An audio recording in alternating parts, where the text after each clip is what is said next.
Bienvenue sur le podcast qui vous donne de l'empowerment. Si vous êtes ici, ce n'est absolument pas par hasard. Je suis Laurita et ma mission est de vous guider vers une vie plus consciente, plus alignée et plus harmonieuse.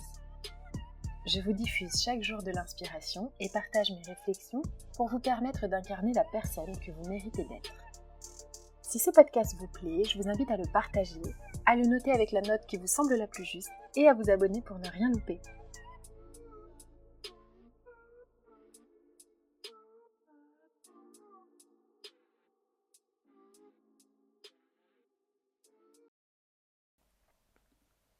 Bonjour à tous, j'espère que vous allez bien. Si vous vous sentez sous l'eau ou épuisé émotionnellement juste à l'idée de faire une tâche, ou que vous n'arrivez plus à vous lever de votre lit, que vous ne trouvez plus de raison de vous lever de ce lit, ou que vous avez besoin d'un break, que vous avez perdu satisfaction de faire quelque chose que vous aimiez bien avant, peut-être que vous êtes en burn-out. Bon, tout le monde y va de sa théorie sur le burn-out, mais moi je vais vous donner un axe de réflexion un peu différent aujourd'hui, et surtout comment faire pour s'en sortir, parce que c'est bien sympa d'identifier qu'on est en burn-out, mais encore faut-il s'en sortir. La définition, si on regarde dans le dictionnaire, c'est un état de fatigue extrême lié au stress au travail, et pour moi, c'est plutôt quelque chose de plus large que ça. Par exemple, une mère au foyer peut être totalement burn-out, à mon sens.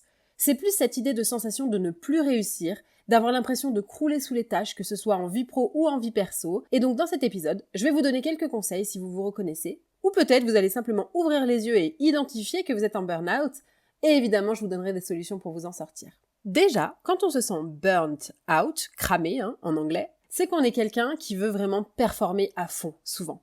On est perfectionniste et on n'arrive pas à faire tout ce qu'on voudrait faire, ou tout ce qu'on nous demande, ou ce qu'on attend de soi-même ou de nous-mêmes, et ça génère une certaine frustration.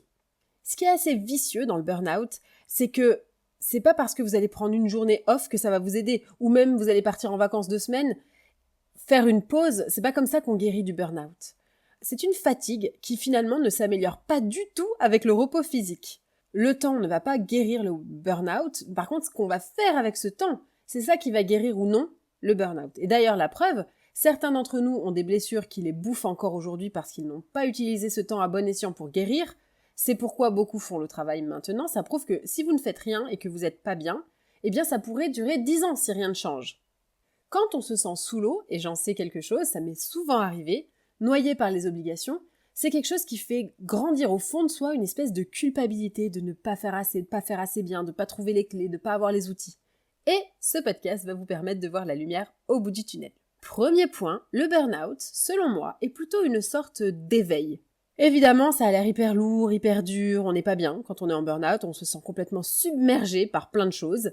Et c'est comme chaque challenge qu'on rencontre dans la vie, c'est pour nous apprendre quelque chose. Et avant chaque phase d'éveil, encore une fois pas très spirituelle, simplement avant chaque phase de changement où on devient plus mature, ou de croissance si vous voulez, il y a une sorte de chaos. Faites une rétrospective de vos vies et voyez si c'est vrai ou pas. Notre cerveau est puissant, et quand il est complètement submergé ou sous l'eau, il nous dit « Excuse-moi, je me sens mal de faire comme ça, j'aimerais faire autre chose, ou alors cette façon ne me convient pas, ce job, cette situation, cette personne ne me convient pas, quelque chose doit changer. » Et quand on est en burn-out, c'est pas une raison pour se dire « Bon, je n'arrive pas à faire ça, j'abandonne trop vite. » Non, non, non, non, non, non, non.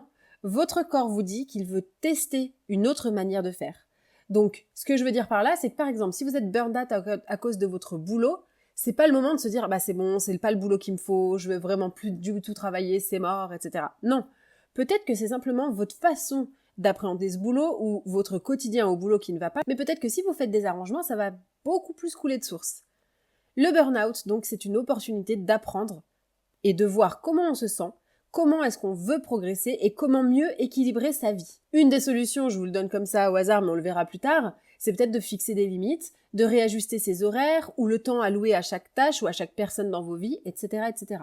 Donc au lieu de fuir, si vous êtes complètement cramé, comme on dit en anglais, embrassez cette période parce qu'elle va vous apprendre que ce qui se passe actuellement n'est pas bon pour vous, et ça peut être le début de quelque chose de 1000 fois meilleur, de quelque chose de trop cool, la fin d'une période stressante et le début d'une période hyper épanouissante.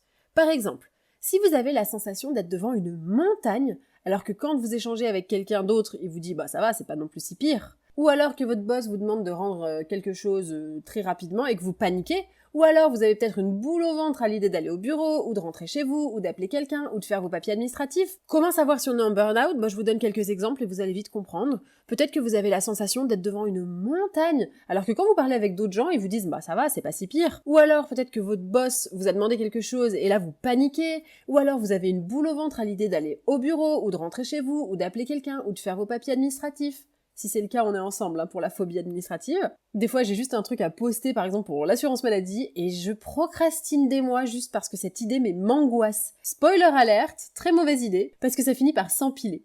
Qu'est-ce que ça me dit ? Ça me dit finalement que mon organisation ne marche pas, ou que je suis pas assez carrée, ou peut-être que j'aurais dû mettre à jour ma carte vie, etc., etc. Ça dépend vraiment du sujet, mais bref, chaque situation qu'on rencontre nous indique que quelque chose doit être modifié. Si vous vous sentez sous l'eau au boulot, peut-être que c'est pas un job pour vous, ou bien peut-être que vous devriez en parler avec vos responsables pour ajuster la charge de travail, les missions, etc.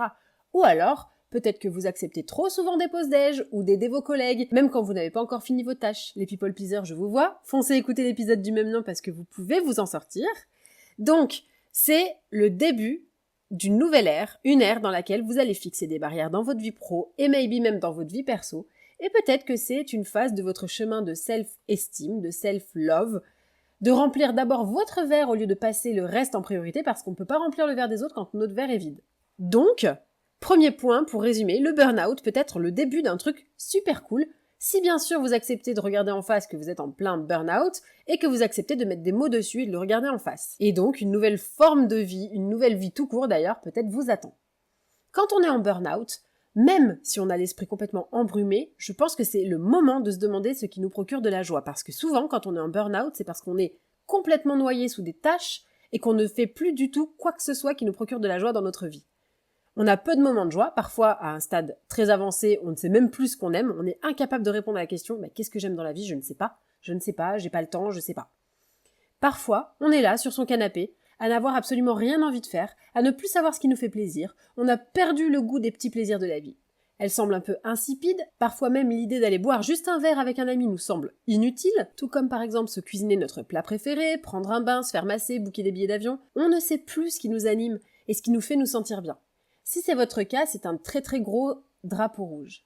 C'est le moment de se demander qu'est-ce qui est aligné avec mes valeurs dans la vie ? Parce que quand on court après quelque chose qui n'a aucun sens pour nous, on se sent sous l'eau. Parce qu'on a l'impression d'avoir simplement zéro contrôle sur notre vie. Donc, on donne tout son temps et son énergie à quelque chose qui ne nous rend absolument rien. C'est souvent le cas par exemple des gens qui font des burn-out au travail. Ils sont, entre guillemets, cramés, donc ils s'épuisent, ils donnent, et ils n'arrivent pas à se remplir, à recevoir, parce que ce qu'ils reçoivent n'est pas assez, concrètement ce qu'ils reçoivent c'est un salaire, certainement pas beaucoup de reconnaissance, donc, comme ils ne reçoivent pas, ils sont vidés. Alors que quand on se concentre sur ce qui nous donne de l'énergie, on a l'impression que notre vie change et elle a un sens pour nous. Par exemple, ça peut être des passions créatives ou de la danse, c'est pas forcément quitter votre job, c'est juste se concentrer sur son bonheur au lieu de satisfaire ceux des autres. Donc quand on est en burn-out, l'important, c'est de rajouter des moments de joie dans sa vie, même minimes. Parfois, même quand on a un boulot hyper prenant, on peut trouver des plaisirs dans la vie. Quand j'étais dans une agence de com, dans laquelle je partais à 20h et on me demandait si je prenais ma journée, je vous vois. Ce qui me procurait de la joie à l'époque, c'était de me lever tôt le matin, de faire ma morning routine, mon sport, mon petit déjeuner, passer du temps avec ma famille et prévoir des sessions podcast, le soir parce que ça me nourrit, ou alors voir mes amis, ou voir mon copain, etc., etc. C'est simplement une histoire de ne pas perdre de vue nos objectifs long terme, de les servir quoi qu'il arrive. Troisième point, le problème, c'est que quand on est en burn-out, on se focus sur le résultat. Mais c'est pas la destination, comme vous le savez, qui compte, c'est le chemin. C'est pas le but qui nous rend heureux, c'est vraiment satisfaisant quand on atteint son but, mais ça fatigue parce qu'à la fin, en fait, on veut toujours autre chose. Je sais pas si vous avez remarqué, mais on est toujours dans une recherche de plus. J'ai un bon salaire, mais je veux plus. J'ai 5 chambres, j'en veux une de plus. J'ai un grand jardin, mais je veux encore plus. Je veux toujours plus. Alors qu'en fait, on devrait peut-être apprécier le progrès, où on en est, et les étapes qui nous mènent à notre objectif. C'est quand on est dans le doute, quand on se remet debout, on sait pourquoi on veut aller mieux et on kiffe le process. Demandez par exemple à une personne en obésité morbide, elle va apprécier le chemin de voir son poids diminuer chaque jour. Bien sûr, le final sera un vrai accomplissement, mais déjà, savourer le chemin permet de ne pas vivre une vie dégoûtée pour atteindre un but qui au final ne suffira pas. Croire qu'on ira mieux quand, qu'on saura bien quand ou qu'on changera quand, c'est une hérésie et ça n'arrive jamais. Regardez rétrospectivement dans votre vie. Quand vous pensiez être heureux quand vous auriez un job, finalement vous vous êtes lassé. C'est ce qu'on appelle l'adaptation hédonique, ou on appelle ça tapis roulant hédonique aussi. C'est une tendance qui est observée chez les humains à revenir rapidement à un niveau de bonheur relativement stable, en dépit des événements positifs ou négatifs majeurs qui se passent dans notre vie. C'est-à-dire que vous avez un certain niveau de bonheur, et peut-être qu'il va se passer quelque chose de dramatique, un décès, boum, vous allez un peu chuter, mais ça va finalement revenir au même niveau qu'avant. Pareil, vous allez avoir une promotion. Vous allez être super saucé au départ, puis finalement vous allez revenir à un niveau à peu près stable de bonheur. C'est une théorie qui a été faite simplement avec des gens qui gagnaient un peu plus d'argent, et en fait, les attentes et les désirs augmentent conjointement, ce qui du coup n'entraîne aucun gain permanent de bonheur. Donc en gros, votre niveau de bonheur ne va pas changer parce que vous allez obtenir quelque chose, ou parce que vous allez virer une situation, ou parce que vous allez virer quelqu'un. Il va changer au même titre qu'un corps qui se transforme, grâce à des petites habitudes implémentées au quotidien. Vous allez parsemer votre journée de joie, et donc considérablement augmenter petit à petit votre niveau de bonheur. Petit mot pour ceux qui se sentent à plat, repensez à tout ce que vous avez pensé dans la vie ne pas pouvoir gérer. Regardez, vous êtes encore là, et vous trouvez toujours des solutions. Regardez autour de vous. Regardez à quel point vous êtes résistant. Vous avez survécu à 100% des situations les plus insoutenables ou les plus difficiles ou humiliantes auxquelles vous avez dû faire face. Bravo à vous, soyez fiers de vous. Appréciez vos progrès. Prenez la vie comme un jeu et vous méritez ce niveau de bonheur. C'est pas parce qu'aujourd'hui c'est très sombre qu'il n'y a pas la lumière au bout du tunnel. Et évidemment, je ne parle pas de la mort, les amis. Je ne parle pas de suicide. Je parle de la lumière qui se trouve une fois que vous aurez passé cette période de chaos. 4e point, votre valeur ne se définit pas par votre productivité, n'est-ce pas mes anciens managers? Votre productivité, c'est la chose la moins intéressante à propos de vous. J'avais un manager à l'époque, je vous en ai déjà parlé, histoire vraie les amis, alors que j'étais dans un pauvre stage de fin d'études, il m'a dit, et je cite, en anglais, et cette anecdote est véridique, « You are bullshit », c'est-à-dire tu es de la merde, parce que j'avais rendu un truc qui était pas top. En même temps, j'ai envie de te dire, c'est un stage, mais whatever. Donc, gros reminder pour ceux du fond, pour les managers frustrés, comme ce cher manager 1m60 de frustration, vous n'avez pas besoin d'accomplir quelque chose pour avoir de la valeur. Si vous prenez 6 mois off, restez dans votre canapé et ne plus parler à personne parce que vous avez la sensation que vous ne pouvez plus donner, vous êtes quand même des high value person. Vous avez quand même de la valeur. Vous méritez ce que vous voulez. Donc, ne vous définissez pas par des métriques, par des accomplissements, par des KPIs ou par des capacités à faire des tâches ou assurer des deadlines. C'est absolument pas vrai et c'est pas la bonne manière d'évaluer votre valeur. Et si vous liez votre productivité à votre valeur, ou votre valeur à votre productivité, vous allez vivre une crise identitaire parce que la motivation et la productivité, elle est cyclique. Parfois, on est burn-out et donc quand on est burn-out, on n'a ni motivation ni productivité et donc vous vous perdez dans la recherche d'un succès que vous n'atteindrez jamais. Donc votre but, c'est de ressentir du bonheur chaque jour. C'est ok de prendre un break. On devrait se lever chaque matin en se demandant comment faire pour passer une bonne journée. C'est pas parce que vous travaillez bien au boulot que vous avez plus de valeur qu'une personne qui n'a jamais voulu rentrer dans le système et qui ne travaille pas. C'est horrible, on veut nous faire croire que notre statut social, notre niveau de salaire ou le titre de notre job nous rend valuable. Pour moi, c'est ni ton titre, ni ta richesse monétaire ou patrimoniale, ni ta classe sociale qui te rend valuable. C'est comment tu fais se sentir les gens autour de toi. Si tu tiens tes engagements, si tu es une personne aidante, si tu aimes la planète, si tu la respectes. Petite anecdote. Vous savez, je coach des sportifs de haut niveau. Et un jour, j'ai un petit peu levé la voix sur un prodige du tennis, que vous connaissez bien, que je coach et dont je dois tairai le nom aujourd'hui. Il avait balancé son papier par terre parce qu'il était vénère d'avoir perdu un match. Bon, évidemment, je lui ai mis une brasse des familles, et une mère de famille sur le terrain d'à côté m'a entendu, elle est venue me voir pour me dire « Quand même, attention, hein, c'est machin. » Mais qu'est-ce que j'en ai à faire que ce soit machin?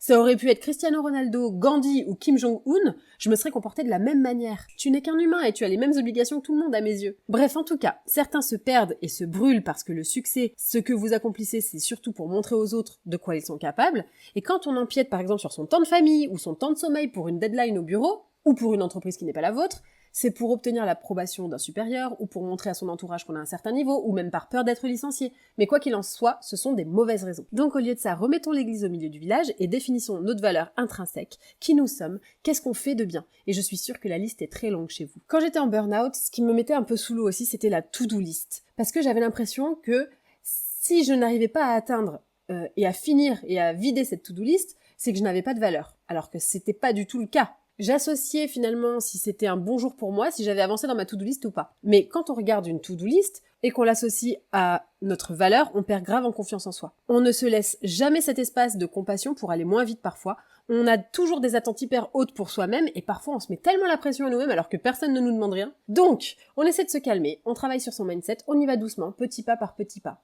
Le burn-out, c'est vraiment un problème de confiance en soi. On est trop perfectionniste et on essaye de faire tout parfaitement, sauf que ce n'est jamais possible de tout faire parfaitement. Je ne sais pas si vous connaissez la règle des 2 minutes, si vous êtes en burn-out, elle va gravement vous aider. Vous listez tout ce que vous avez à faire, les petites tâches, les grosses tâches, etc. Et en face, vous mettez combien de temps elles vous prennent. Et toutes celles qui sont en dessous de 2 minutes, par exemple envoyer un email à votre docteur ou je ne sais quoi, eh bien vous allez les faire la prochaine fois que vous avez 20 minutes devant vous. Et vous allez voir que vous allez avancer à vitesse grand V parce que la règle des 2 minutes, ça vous permet d'avancer et d'enchaîner les tâches qui ne prennent pas beaucoup de temps et pas d'espace mental. Si vous faites ça chaque jour, vous allez avoir l'impression d'avancer et surtout, vous allez vous permettre chaque jour de faire des choses pour vous, donc vous allez devenir quelqu'un de fiable à vos yeux et vous allez faire face à vos responsabilités. Quelque chose aussi pour casser le burn-out. Le problème du burn-out, comme je vous l'ai dit, c'est quand on est sous des tâches et qu'on fait répétitivement des tâches, toujours la même chose, la routine. Et en fait, le burn-out grandit avec la monotonie. On se lève, on se prépare, on va au boulot, on revient, on appelle ses amis, on essaie d'être un bon partenaire, un bon père de famille, etc.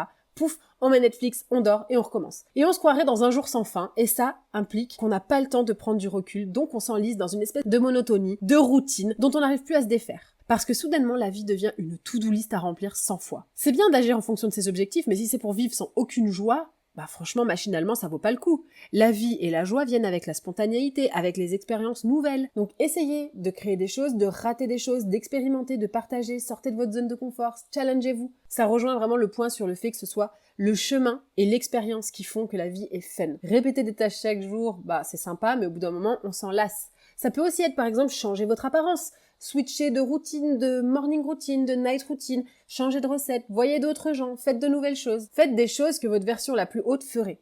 Quand on est vraiment dans un niveau avancé de burn-out, c'est mon dernier point, demandez de l'aide.